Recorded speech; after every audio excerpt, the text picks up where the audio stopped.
I was going to put it on the record, and then I can edit it afterwards. So I'm going to, and you're Carrie, right? Yes. And I can just go by Carrie and Irene, right? Yep. Okay. Sounds good. Okay. So Carrie, Irene, we're here to talk a little bit about your fistula and your life on dialysis with your catheter and your fistula, okay? And to be clear, we've all signed off on the right forms to allow us to photograph and video. We'll protect your identification as much as possible, but our faces are on the screen. We'll use first names. And to be clear also, we might use these videos for public presentation, academic meetings, or social media like YouTube or Twitter or Facebook, where they might be seen by many people, if that's okay with you. That's okay. Okay, good. And you told me, Carrie, that you've been pretty active in this area and you're trying to learn and become a vocal advocate for dialysis patients, right? Yes. Mm-hmm. So tell me a couple things. So Irene, how long have you been on dialysis? About a year and a half. And you started dialysis with a catheter that was put in your chest, right? Yes. And what's your experience been like with that catheter? How's that worked for you? I like the catheter much better. It's not as, with the fistula, you have to keep your arms still. You feel like your one arm's being strapped down to where you can't move it, and then the other arm, they got you on a blood pressure medicine, so for 3 hours it seems like you're just stick, that you can't do anything. Feels like that you're don't have no I don't know. Well, so yeah, you made that pretty good point. Have you had any difficulty with the catheter? For instance, has it had any trouble functioning? Not with the catheter, just the fistula. Have you had to have any procedures done with the catheter to try to make it function properly, or has it worked perfectly the whole time? It's worked perfectly the whole time. And have you had any infections at all? No. No suspected infections, fevers, or other complications No. with it? Haven't been hospitalized? No. Good. And so you had this fistula done as the next step for what we call a more permanent access. When was that done? July of 2001. 21. Yeah. So almost a Yeah, year 21. ago, about 10 months ago, right? Mm-hmm. And as we know, that fistula has taken a little time to develop. We've had to do several procedures on it to dilate it, to stretch it so it can function. And then, Carrie, you do her dialysis treatments at home, right? I do. And so you stick her fistula when it's time to access it. And how has that been going? Well, at first, when I first did it in the center, they trained me how to do it. It was nice and flowing. It actually went, I'm gonna say really well. I kind of got sticking down right away. I never really missed right off the bat, just kind of got it. But the more we used it, it just would get narrow. I started to have signs, which I didn't know were symptoms that it was failing or not acting the way it should, because it would bleed more often when I would take her off, and trying to get her to stop bleeding took a lot longer. The pressures would be up on the arterial pressure in the arm. So we were frequent flyers coming back and forth. And now it's just I might get 2 good sticks out of it, and then I can get 1 needle in. The second needle is just, I'm either infiltrating because it's so narrow and I can't get the stick in there. It's so bendy, it's windy, it's very difficult. It's been very difficult, even if we've, and I try to be a cheerleader for it, to say, look, we're gonna do this, it's gonna be no problem, but it's challenging. Yeah, and the things you described, some of the problems you've had with it, and particularly the high pressure and the bleeding, was clearly related to some of the narrowing that we've tried to fix and have had pretty good results with the balloon at first, but then needed a stent, and now has needed another balloon and another stent, and so it's been a bit of a process. Right now, after today's procedure, it looks, feels, and sounds quite nice, but the area that you can use for needles has become a little bit shorter because of the things we've had to do with it. So, hopefully it's big enough and it's flowing better now. The flow we measured is going up from 500 to 900 today. That should be to your advantage. But that doesn't mean it's necessarily going to be easier for you to stick. You're getting pretty skilled at that, but it's still a matter of accomplishing it. And tell me a little bit more what you were saying about the emotional experience about sticking her, for you and for her. So first I just want to start with, you know, when she started dialysis, it was an emergent situation. She had had a heart attack, and she went from not needing dialysis to needing it overnight is really how we came about this. So it was a complete lifestyle change with just needing to have dialysis and learning about it. And so, you know, initially they did the catheter because that was the fastest route to get her dialysis. So for her, watching her go through the emotions of having to be on dialysis, to change her life completely from what it was, and have to use the catheter, fine, and then we go to the route of making the decision whether we do this in center or we do it at home.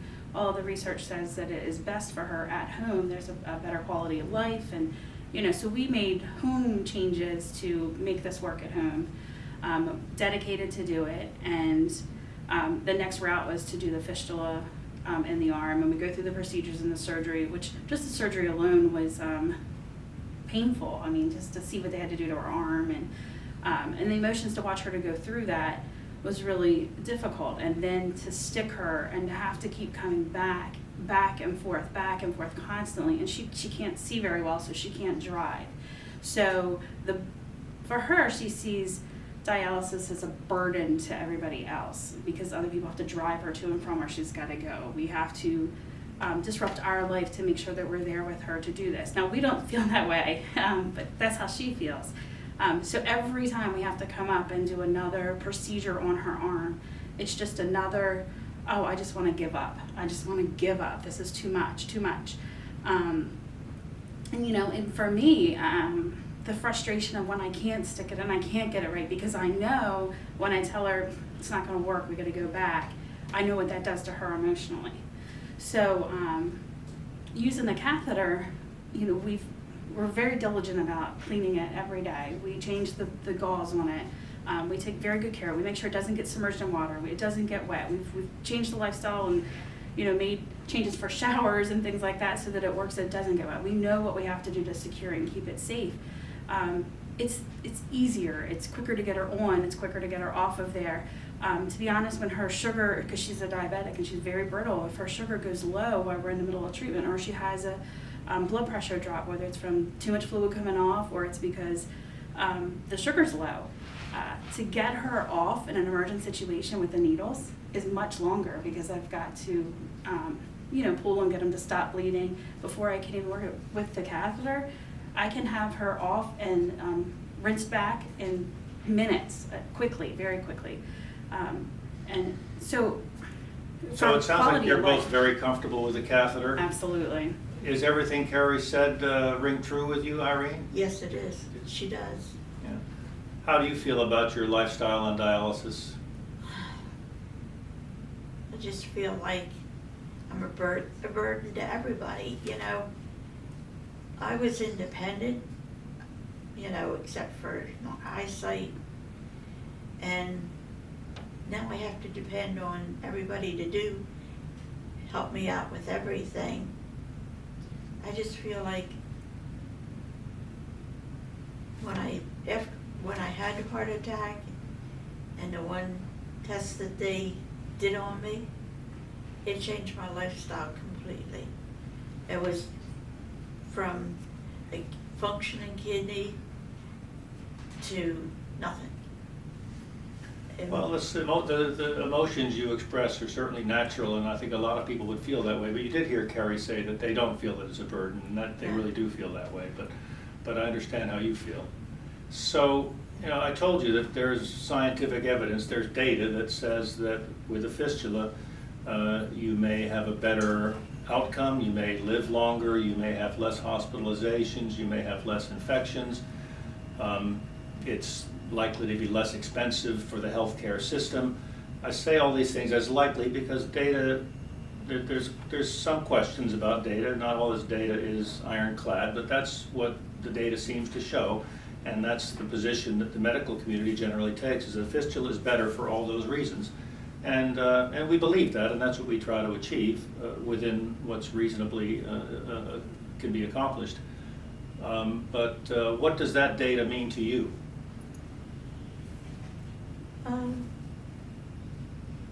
I know that they say the fistula would be better, but I like the one in the chest because it's don't know, I guess I've got used to it. It's maintenance free, not maintenance free because we have to clean it, but it's just easier. And I think I've expressed to you before that, you know, a lot of my time is spent being her nurse, as you know, I would say, but there's a piece of me that is her daughter, is taking care of her. And you know, there's days that she gets to the point that this is just too much, I want to give up. Like, this is no way to live. If I have to do this surgery one more time, I'm just not going to go through it anymore. And so at some point, I would hope that people would look at the fact that, yes, I realize that the arm, it has the best outcomes for people, but to push somebody over the edge to the point that they're like, this is just too much and I give up, because that is a choice that she has. She has a choice to say, I don't want to do dialysis. I mean, I'll know what that results in. I'm not ready for that. She's not ready for that. And it shouldn't even be a thought in the mind, especially if it's, you know, okay, let's take the little riskier path of the chest catheter, because for the time that she has left, I mean, there's obviously no cure for this, the time that she has left, let her enjoy the life that she can, understanding the risks. Well, and that's well stated, and this is where we have to accept that the individual, the person, the patient who's being treated has the right to choose their treatment, and preferably with good information that you can make decisions in a well-informed way. And clearly you have that information. You've thought about this, you've studied about this, you've listened to everything everybody's had to say, you understand it. Mm-hmm. But with all that you've heard, you would rather stay with a catheter and not deal with people sticking your fistula. Is that a correct statement? Yes. Now, you've got the fistula there. Please tell me that your procedures here haven't been too unpleasant. No, they haven't been. It's just, you know. It's when we get home. It's the hard part. It's not here. This is fine. It's the home. So from our perspective right now, you have a functioning fistula that should work for you and probably would work for you if we really continue to go through the process. And it is a process. We've gotten to a pretty good point now, but I guarantee you we're not finished. This will need more work if we were going to keep it going. And no matter what you decide, I do think it's wise to keep the fistula going. If nothing else, it's a backup. It's sort of money in the bank in case you do have trouble with the catheter. But I would certainly support your decision, if that's what your decision is, to go home and use the catheter and dialyze the way you think is best for you, and that works best for your lifestyle and makes you feel the most comfortable. And I think that's what you ought to do. That's my medical opinion. And you know, I'll tell you that the administrative medical community may not agree with that because it doesn't look good on paper. And there are now things built into the system to actually penalize the medical community for not having a fistula working financially. So there's some misalignment of incentives there, that the system is actually working to help you, but the system's also getting influenced by these external financial factors, for better or for worse. I'm prepared to ignore those. That's not on my mind today, but I just think you ought to know that that's the case too. It's well-intentioned. I mean, the people who are driving this have good intentions to try to get better outcomes and better quality of life and more cost-effective care, but those data don't apply to every single individual. You're the individual and you have to make your own mind up, and I think you've done a great job of going along with the program so far, and you've educated yourselves and you've given yourself a chance to get a good experience with this over a substantial amount of time. So whatever decision you make now, I think it counts as a well-informed decision, and you should be comfortable with it. You know, one of the points you said is that the medical community feels that it's more expensive with the chest catheter, and I would challenge that in her case. I know she's just one number of that.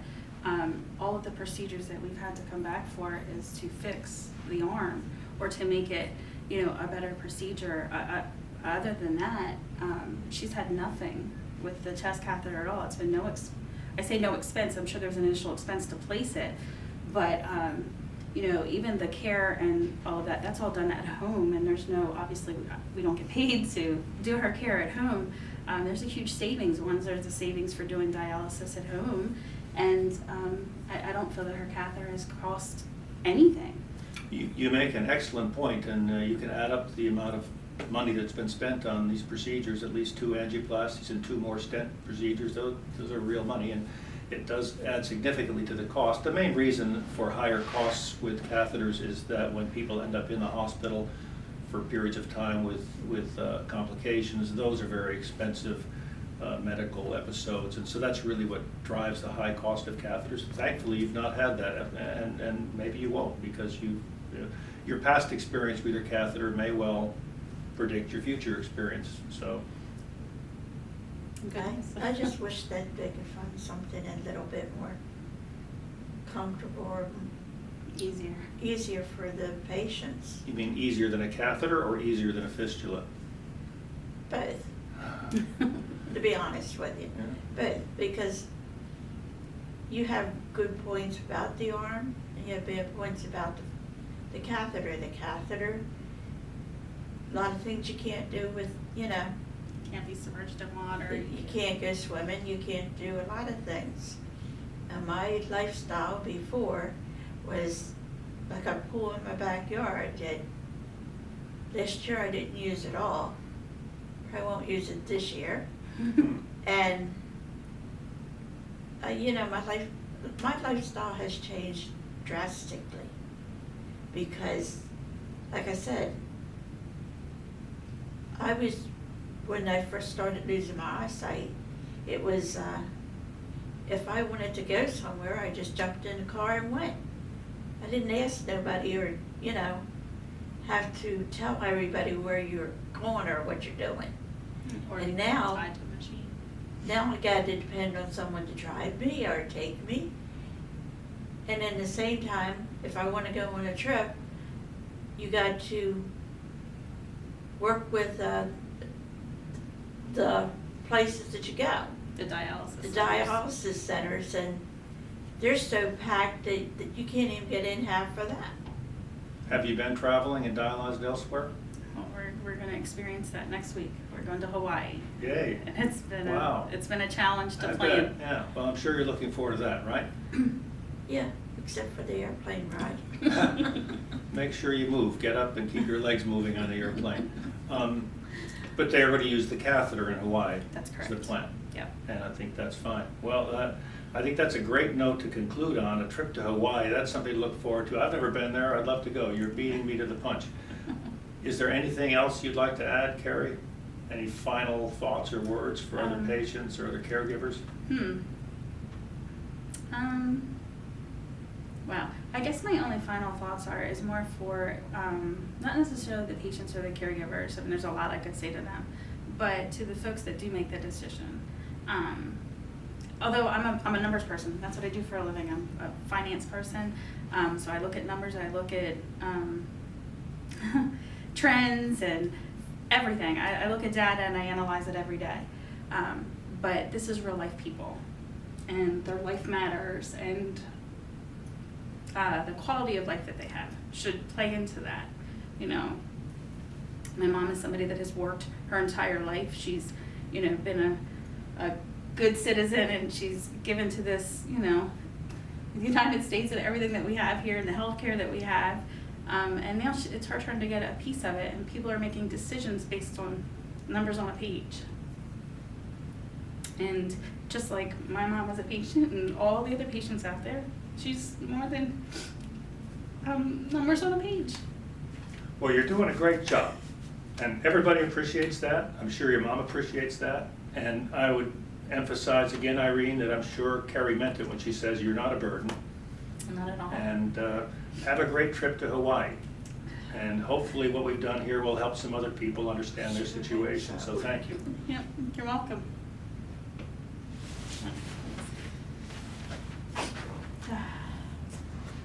I said I was going to keep it